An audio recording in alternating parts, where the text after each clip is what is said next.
Ini adalah Redmi Note 9 Pro. Lah, ini speaker bunyi. Tadi katanya speaker nggak bunyi. Coba kita cek pengaturan suara. Wah, yang dimaksud ini apa ini? Dengar ya. Oke, suara terdengar. Sekarang kita coba tes kamera.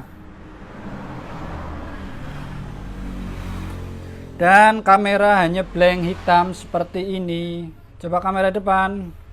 Kamera depan blank, info aplikasi, hapus data kamera, dan kita buka kamera lagi.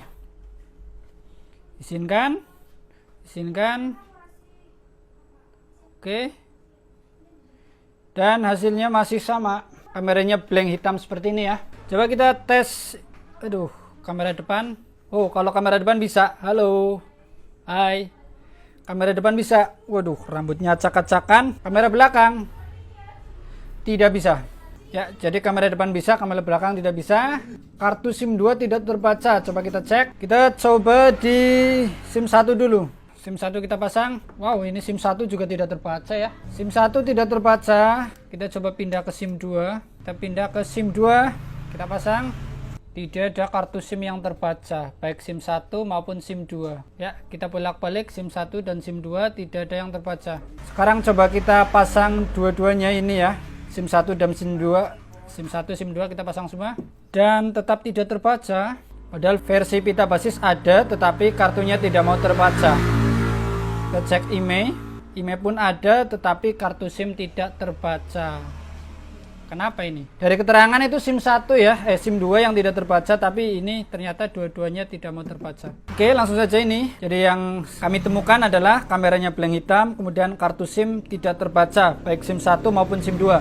Kemudian tadi keterangan dari usernya itu katanya suaranya tidak keluar, tapi saat saya tes ini suaranya keluar. Ya, suaranya bunyi ya. Jadi masalah kamera sama SIM tidak mau terbaca. HP-nya kita matikan, kita akan bongkar HP-nya. Ini dia, back covernya sudah berhasil kita lepas. Cuma kalau kita perhatikan di sini, lemnya ini sudah lem teknisi ya. Jadi ini menggunakan lem LCD. Jadi sepertinya HP ini pernah dibongkar. Akan coba kita cek ke bagian mesin kondisinya. Ini dia kondisi mesinnya, sudah pernah dilakukan perbaikan. Akan saya coba lihat menggunakan mikroskop. Kita lihat di sini, kaleng penutup IC sudah ada yang disingkirkan ya. WCN sepertinya adalah area WiFi. Ini sudah dilepas kalengnya, entah tujuannya apa saya tidak tahu. Kalengnya dibuang tetapi tidak ada komponen yang dieksekusi, atau mungkin hanya dipanasi, kita tidak tahu ya. Kemudian untuk area CPU sepertinya sudah pernah dibuka tapi belum pernah diangkat IC CPU nya. Saya agak penasaran, tadi saat saya melepas konektor kamera ini sepertinya satu konektor tidak terpasang. Barangkali penyebab kamera blank hitam adalah itu. Akan coba saya pasang terlebih dahulu ya. Akan tes ulang bagian kamera terutama, karena tadi saat saya mengangkat bagian mesin ada sebuah konektor kamera yang tidak terpasang. Kita coba nyalakan. Bismillahirrahmanirrahim. Dia menyala, kita tunggu sampai ke menu. Kita akan tes kamera. Ini dia, HP-nya sudah terbuka sampai ke menu. Saya akan coba tes kamera lagi. Dan sepertinya dia tetap blank hitam ya. Kenapa saya coba ulang? Karena tadi saat saya melepas mesin itu sepertinya ada konektor yang terlepas. Entah itu sengaja dilepas atau oleh teknisi sebelumnya, saya tidak tahu. Jadi hanya seperti ini, blank hitam ya. Walaupun sudah kita pasang konektor kamera, dia tetap blank hitam. Bahkan kamera tidak menanggapi.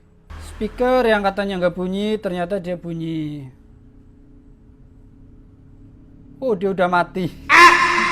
Dia kadang nyala, kadang enggak ya. Ini speakernya mati ya. Tadi di awal kita cek speaker hidup, sekarang ini speaker udah mati. Udah nggak mau bunyi. Padahal ini masih terpasang, harusnya bunyi. Oke. Kartu SIM dua-duanya tidak terbaca. Kamera blank hitam. Speakernya kadang bunyi, kadang tidak. Sepertinya ini kita tidak perlu susah-susah menganalisa. Kalau kondisinya seperti ini biasanya larinya adalah ke IC CPU. Jadi kita di sini tidak analisa ya, analisa sekilas lah. Redmi Note 9 Pro kita coba buka high resolusinya. Kamera 64 megapiksel. Jalurnya mengarah ke CPU ya. jalurnya mengarah ke sini. Kemudian masalah apa lagi? SIM card mana? SIM card ini dia. SIM card juga jalurnya mengarah ke CPU. Kemudian kita coba cek bagian speaker, mana nih speaker? Bagian speaker juga beberapa jalurnya mengarah ke CPU juga ya. Jadi kalau rusaknya rombongan seperti ini ya, kamera, SIM card sama speaker, saya tidak melakukan analisa lebih jauh ya, tapi saya langsung mengeksekusi ke CPU. Karena kalau kita perhatikan jalurnya langsung mengarah ke CPU. Baik itu dari kamera ini ke CPU, SIM card ke CPU, speaker juga ke CPU.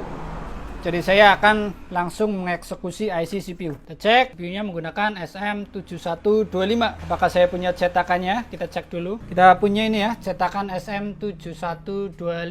Berarti saya fix akan mengangkat IC CPU. Seperti biasa, saya akan melakukan pencongkelan terhadap IC ya. Akan saya congkel dari sebelah sini, jadi saya akan menyingkirkan kaleng dari sini sampai sini.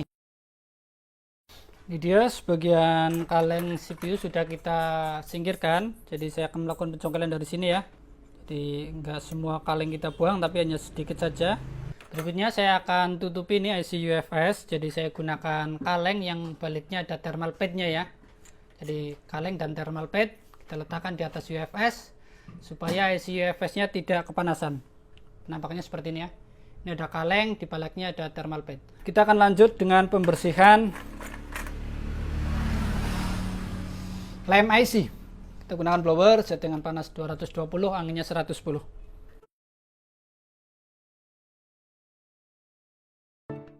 Ini dia penampakan setelah kita bersihkan lem-lem IC. Kamera mikroskop saya buram ya, akan saya coba bersihkan dulu.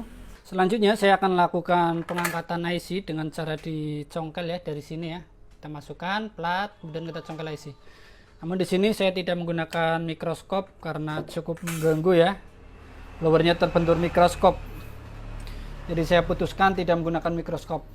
Kita gunakan panas 380, kemudian anginnya 50, kita blower seperti ini. Ya, IC CPU-nya sudah terangkat. Kita lihat menggunakan mikroskop. Ini adalah mesin, ini adalah IC CPU. Berikutnya akan coba kita bersihkan. Ini CPU-nya kita simpan dulu. Kita akan bersihkan sisa lem dan sisa timah yang ada di PCB. Kita kasih flux merek mekanik. Kita gunakan solder, kita tempel-tempel perlahan. Kalau timahnya belum nempel berarti soldernya kurang panas ya. Ini sudah mulai nempel. Berikutnya kita siapkan solder wick. Ini kita gunakan merek Relive ukuran 2,5 mili. Sebenarnya saya lebih suka yang 3 mili, tapi 3 mili itu susah mencarinya ya, barangnya susah. Jadi saya gunakan 2,5 mili. Jangan terlalu ditekan ya, kalau membersihkan IC seperti ini jangan terlalu ditekan, cukup digeser-geser. Kalau timahnya tidak ikut menempel berarti soldernya kurang bagus atau solder wicknya kurang bagus. Lanjut kita bersihkan menggunakan cairan isopropil atau alkohol 99% ya. Bantu dengan cotton bed. Ini dia penampakannya. Lanjut kita bersihkan lagi sisa lem IC.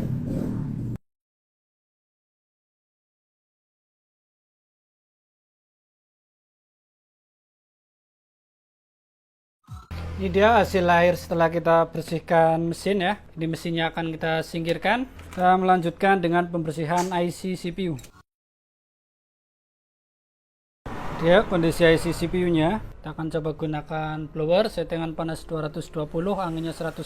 Ini kita kasih flux dan kita kasih timah pasta ya. Siapkan solder, kita siapkan solder wick. Berikutnya kita siapkan tisu. Kita lipat setebal IC kira-kira ya. Kita letakkan IC di atasnya. Kita akan bersihkan dulu. Ini menggunakan alkohol atau isopropil ya.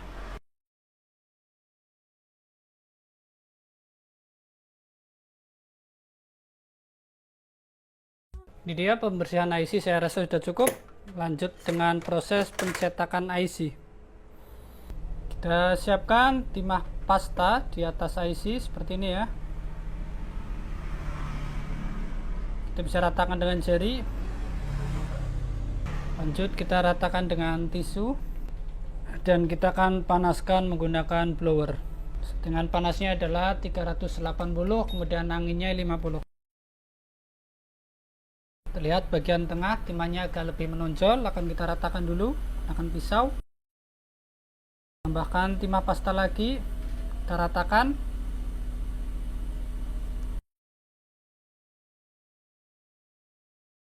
Isinya benar-benar rata semuanya ya.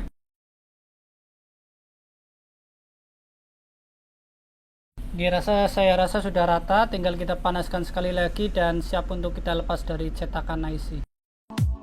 Sudah terlepas dari cetakan, berikutnya kita kasih flux dan kita panas.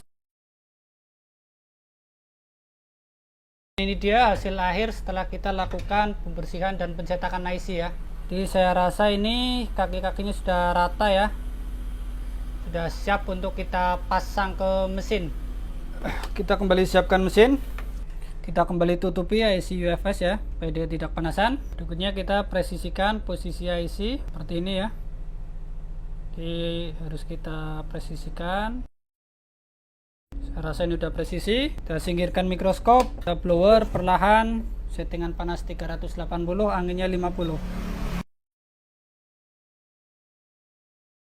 Saya rasa sudah cukup, tinggal kita dinginkan mesin terlebih dahulu. Kita gunakan kipas ya untuk mendinginkan mesin. Kita tunggu sejenak sampai mesinnya dingin.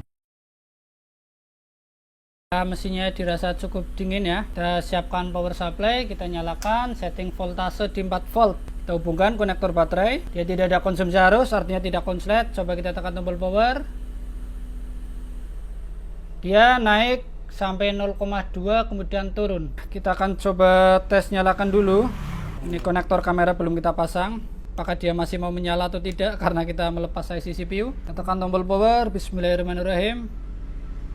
Alhamdulillah masih menyala. Kita lepas lagi, kita akan rangkai konektor kamera. Tadi saya hanya mengetes minimal dia bisa nyala ya, karena kalau kesalahan sampai merusak IC itu kan HP-nya menjadi mati total ya. Tapi ini masih nyala. Kita lanjut, kita rangkai. Oh ya, ini kaleng CPU-nya juga akan kita pasang kembali ya, karena ini masih ada, belum dibuang.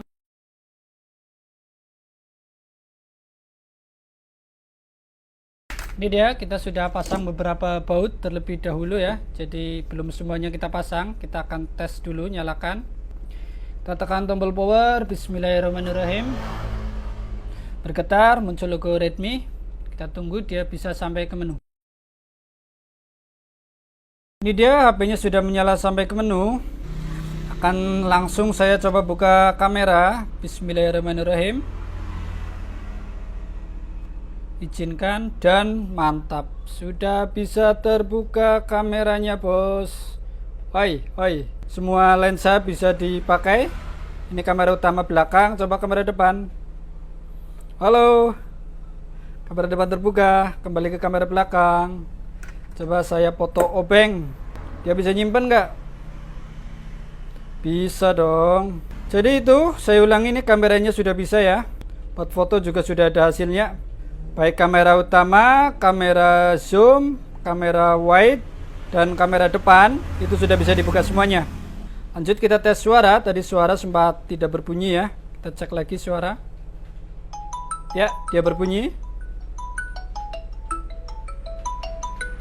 Lanjut akan kita cek SIM card. Kita pasang dua kartu SIM sekaligus. Ini ada XL dan Indosat. Kita akan coba pasang. Bismillahirrahmanirrahim. Apakah dia terbaca? Dan dia terbaca. Dua-duanya terbaca. Baik SIM 1 maupun SIM 2 ini terbaca semuanya. Sinyal pun sudah mulai muncul. 4G muncul. Ya, dua kartu SIM sudah muncul sinyal semuanya ya. Coba kita zoom. Dua kartu terbaca dan muncul sinyal. Sepertinya ini permasalahan yang dikeluhkan oleh user ini sudah teratasi ya. Yang pertama adalah masalah kamera blank, sekarang udah bisa. Yang kedua masalah suara, dia tidak bunyi. Kita cek mana ini sih suara. Dia sudah bunyi. Yang ketiga masalah SIM card, dia sudah terbaca ya.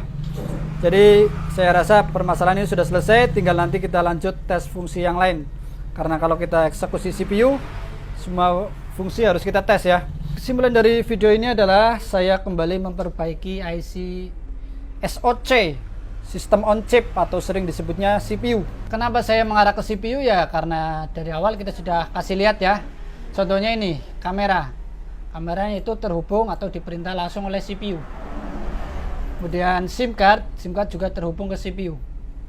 Dan suara juga terhubung ke CPU. Ketika tiga masalah itu berada pada satu HP ya kita langsung saja larinya ke IC CPU. Jadi tidak perlu analisa-analisa yang lain kalau saya pribadi ya.